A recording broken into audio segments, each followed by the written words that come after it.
Les Jansen. I just find this kind of talk real interesting, and the amount of research that he pours into what he talks about is just unparalleled with most research, and I find it really rather refreshing from what you normally see on YouTube. So I wanted to talk to him, and he's been here talking with us. Is there any particular direction you want to go with this now? Well, we talked about Mount Shasta, and I want to just... Yeah, a little bit. We didn't talk a whole bunch about it. We'll go back to it. One of my favorite places, as I said, I've been returning there this lifetime and the last, and stories about Mount Shasta I've done on YouTube. I've got Legends of Mount Shasta, where I do a compilation of stories about it. I did a TV show there at the College of the Siskiyous for a season because I wanted to pay tribute to a lot of the things about the area of Mount Shasta that I was either aware of from my own experiences or through my research. But one of the stories was about a man by the name of Abraham Mansfield that in 1934 claimed that he found a tunnel underneath Mount Shasta that led to the Bluff Creek area, which is probably about 75 miles, this tunnel. So there are tunnels that lead to and from the mountain and probably go much further than that I'm even aware of, but there is an underground railway system, and there are even people who claim that there under Mount Shasta is a group of people called the Telosians, and there's a city underneath Mount Shasta where they reside. So depending on who you ask, you'll find out an amazing amount of information regarding the Telosians, Mount Shasta, and Bigfoot, and UFOs and things of that nature that near that mountain. Before you get involved into a big story, can you tell our listeners about where Mount Shasta is? Okay, Mount Shasta. I'm sure there's some out there that have no clue where it is. Okay, it's probably 50 miles north of Redding, California. It's probably about 50 miles south of the Oregon border. It's at the upper north end of California, just before you're leaving the state of California. It's probably about 60 miles from the coast, the Pacific coast, so it's inland, and Mount Shasta is over 14,000 feet high in elevation, so it's one of the largest mountains in North America. I think Mount Rainier has it beat by about maybe 100 feet, and then Mount McKinley in Alaska, in that area, is larger than that by a couple of 100 feet, but it's one of the largest mountains, and it's a non-active mountain. The volcano hasn't gone off in hundreds of years, and the Native Americans have their stories about it, and they won't go any further than the tree line because of what's happening on the mountain. And they've got their stories about the Greys and the fairies, the elves, and elementals, and even the tall ones in the white robes who are seen from time to time on the mountain or who come into town. And I've even... Do they regard this as a holy place or an evil? It depends on who you talk to. It could be either or. The Lemurians are the ones that come out. There is some, there's a fellow who I met, name was Brad, that he went from San Francisco to meet me up in Dunsmuir to talk about his experience with someone coming out of that basalt rock formation that I mentioned of. It looked like a foundation in the book of, or the movie Indiana Jones, and a guy with a white flowing robe about 7 feet tall that he and his daughter encounter and said to them, "You have just found the back door to Telos. Would you like to come in?"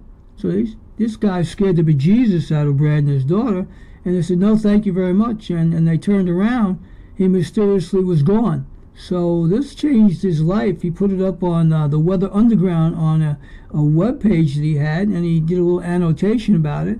So I contacted him when I was in Dunsmuir, and he came up, drove 300 miles to meet me, and we hung out and talked about it, and we even filmed it. I've got a clip on it, but I haven't put it out because I was having a difference with someone who I was producing this movie with, who turned out to be someone who saw creative differences in my view of our footage, and so the movie hasn't been released yet, but I've got it, but I'll still tell the story. So there are things that are happening, and there are people who, now Brad's about 75 years old, so I don't think he wanted to go to meet the maker without telling somebody his story, and that's kind of why he sought me out and drove 300 miles. So when somebody does that, you have to take them seriously.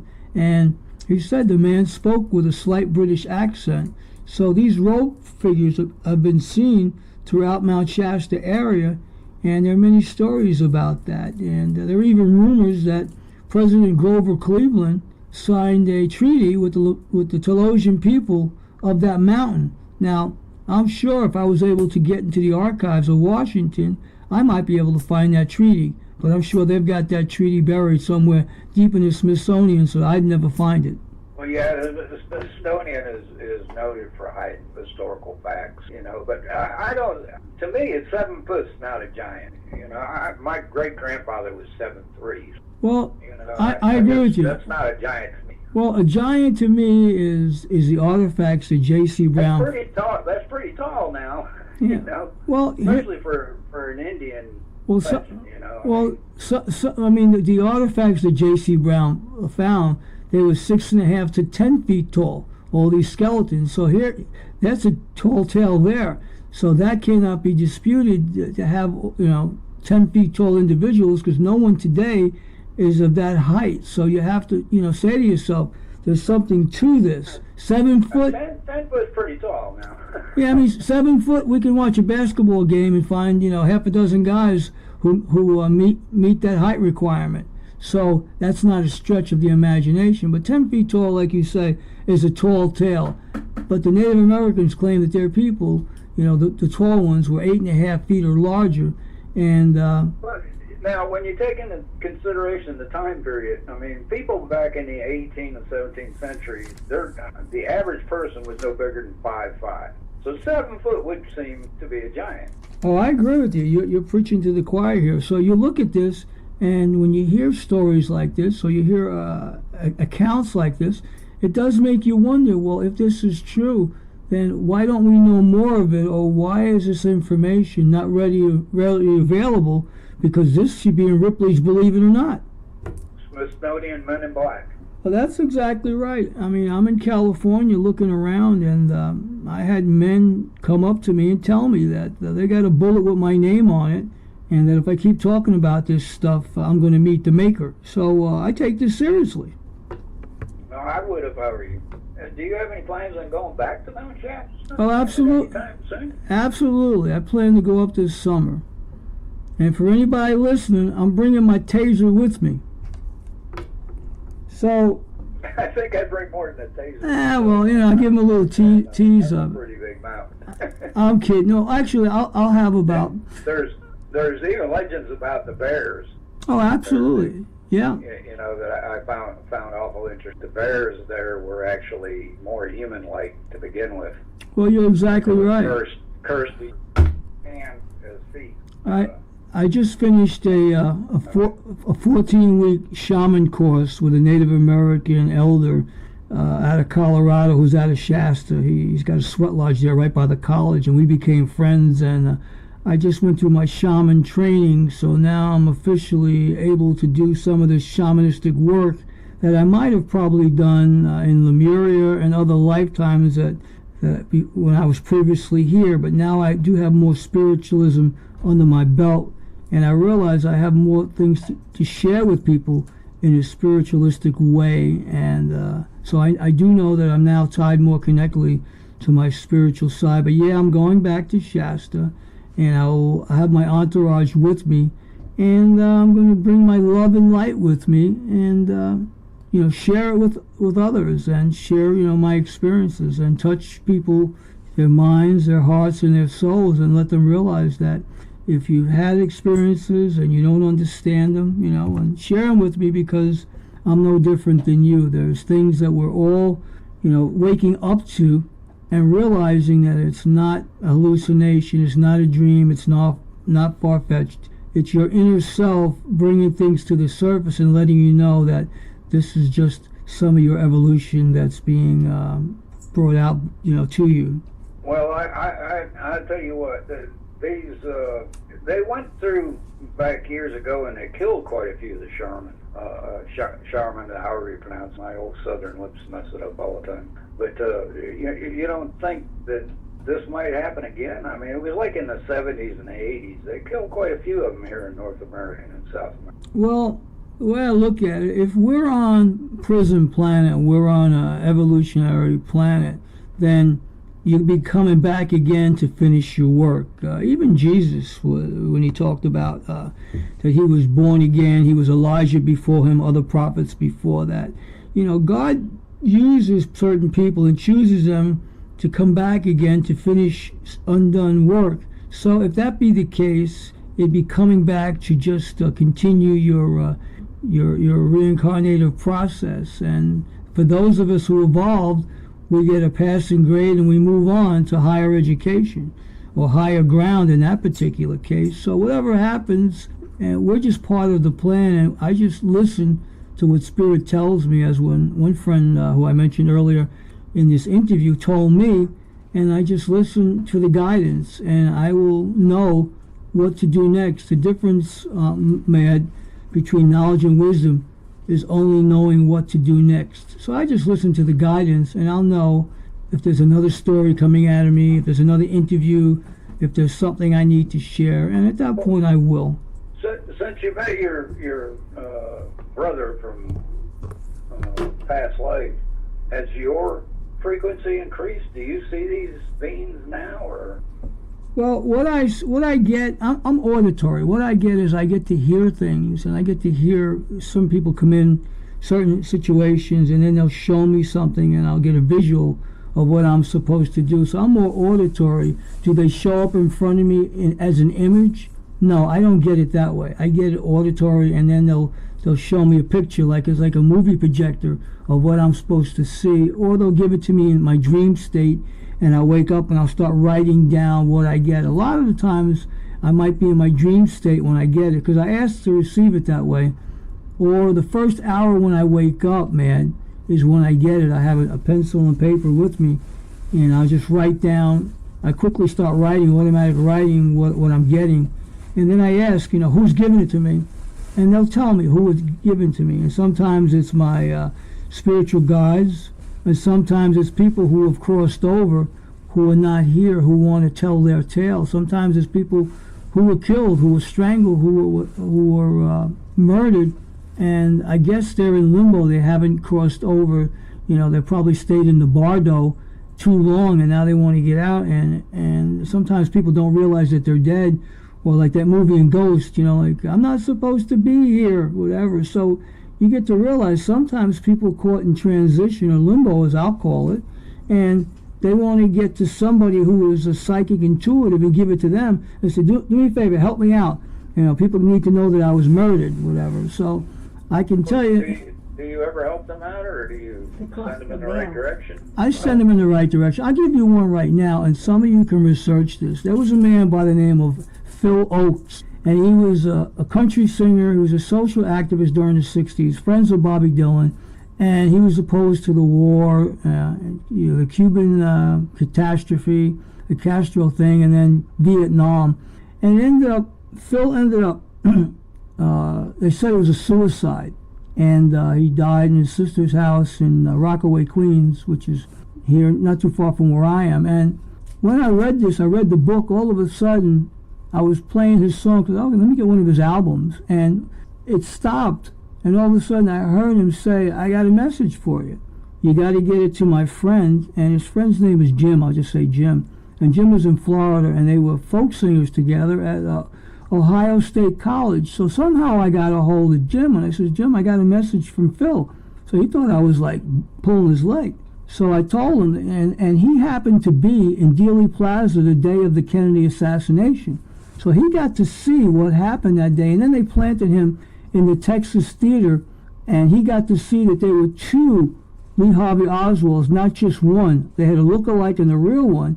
So he shares this with me, and even tells me where I can find photos of all this stuff. So I tell tell Jim about Phil. He goes, I don't know if I can believe this. I said, here's what he's telling me to tell you. Pick up your guitar and put your finger on the E string, close it off, and keep hitting the high note E. Do it about 9 times. He's going to give you messages to your guitar on the 12-string high E, because Phil's telling me that he taught you and you taught him how to play guitar, and you guys were like duos playing guitars. And I blew him away because I told him, I said, I'm hearing his note, and this is what he's telling me to tell you. So when he went and researched all the things that I got from Phil, he realized that I could have only got it from Phil. I couldn't have got it from books or from the people who were there in Dealey Plaza that day. And but he wanted his friend to know that he didn't suicide, that he was killed by the Contra Pro people, or the Men in Black, and they wanted to keep him silent because he was going to go public as to what really happened that day in Dealey Plaza. Wow. Well, we know that whatever happened there isn't what they told us. That's for sure. So that's like one of the times where somebody's come through to me. I had other times where I'm driving in a car, and I was driving at the time in Northern California, and this was when Michael Jackson was going through his troubles, and he just crossed over.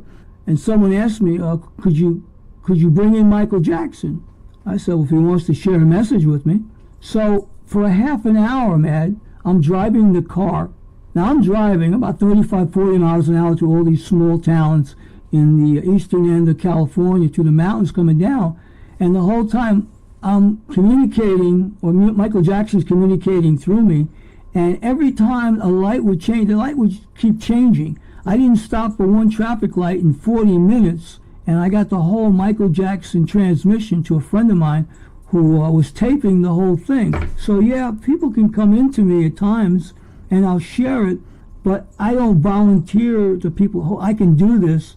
And I'll just say, like my Native American friend says, well, they say that I can, and I'll just leave it at that. And Joan Rivers. And even Joan Rivers came to me most recently. My friend just brought to my attention when she crossed over, and she told me to look into her story and why they killed her or whatever, and come to find out, she was silenced because she made the reference about Barack Obama being gay and Michelle Obama being a transgender. And next thing you know, she's not with us on the planet. So, and Ted Kennedy. And even Ted Kennedy came to me and told me about why he was silenced at Barack Obama's inauguration. He didn't die until about 8 months later, but he made the mistake when they asked him, well, how did Barack Obama win by so many votes? And he says, I don't know, you're going to have to ask Osama Obama about that one. So he put it out there that Barack posed as Osama bin Laden. I even have a video up showing the palm prints of Barack Obama and Osama bin Laden, and the palm prints match. So the odds on somebody having the same palm print, Matt, is 64 billion to 1. So you got a president nicknamed Renegade who's posed as Osama, and to make it even funnier, I make a joke of this one. I even sang a karaoke song about it, and there's a song called Rumors, and for 8 years the public was fooled that Michelle Obama was the first lady in the White House. Well, she's actually the first hombre who still hasn't got her sex change, and will probably have to do it if she runs in 2020. So these are the kind of things that I get, and then I get Barack Obama writing me a letter, when I go in public with this, because I said, gee, I got grandkids. Do I want my grandkids voting for a transgender? I don't think so. And Abraham Lincoln. Yeah, well, I personally, I believe it is what you say, that she was or is a he. Oh, she's still a he. Well, here's the thing. They got this gender stuff down pat, especially with a lot of the movie stars. Oh, definitely. Right now, Alex Jones talks about how they're having these parties all over the United States with these transgender men, at these little kids' functions, events, having little kids touch them and everything. So this is all set up to go this route.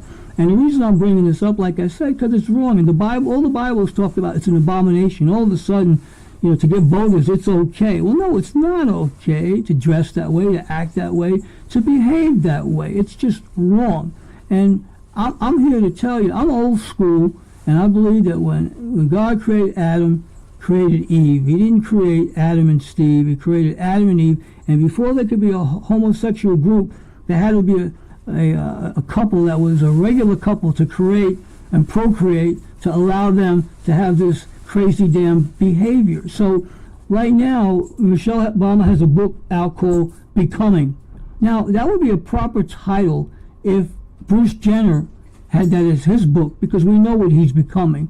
But it's interesting that Michelle Obama would choose that title, and also on the cover of the book, she has her hand draped around her throat so she doesn't have to show the Adam's apple.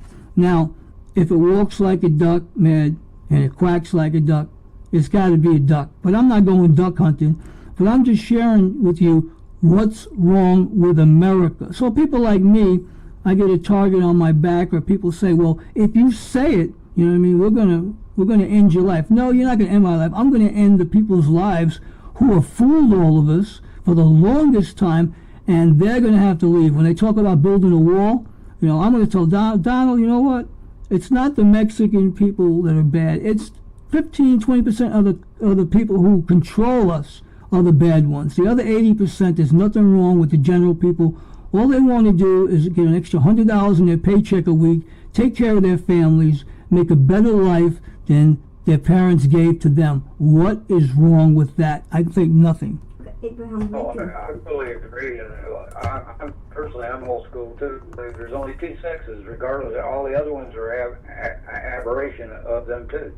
Tell him, Abraham Lincoln. You go back, even some research. I'm getting coached here now. Abraham Lincoln, for example. I mean, how many Gentiles do you know by the name of Abraham? None. Abraham was Jewish. The first Jewish president, and now you got Trump. And interesting thing about Trump, he lives in Palm Beach, Florida. 80% of Palm Beach, Florida are all conservative Jews. So where he lives is a Jewish community, gated community. The only people who are not Jewish are their servants and people who have something to do in the service industry in the town he lives in. So when Puerto Rico was going through their hurricane, he waited 8 or 9 days until the Jewish high holidays were over, because both of his children are married to conservative Jews. So then when he gets to Puerto Rico, what does he do? He takes a roll of Bounty toilet paper and he throws it at the people who are in need of his help. To me, that's some condescending behavior to someone who thinks he's better than other people, and it's wrong. But I'm outing him right now. He's a Jew that should come forward and say, I'm Jewish. But had he told people he was Jewish, they wouldn't have voted him in. Well, I don't have a person. Well, right now, one of the things I like that he did, I mentioned him, I like the fact that one of the first things he did coming in office, that he struck down all the transgender bills that Barack Obama had put in place. Well, like I said, I'm firm there's only two sexes. So Sorry, that's just my personal opinion. Well, that's the way I look at it. But to tell me that it's right, no, you can't make my mind. I will never believe it's right, and I don't think that people should walk that way just if it's going to mean a paycheck to be in Hollywood or to be chosen like on the casting couch like Marilyn Monroe. My Lemurian brother, Kenny, worked in,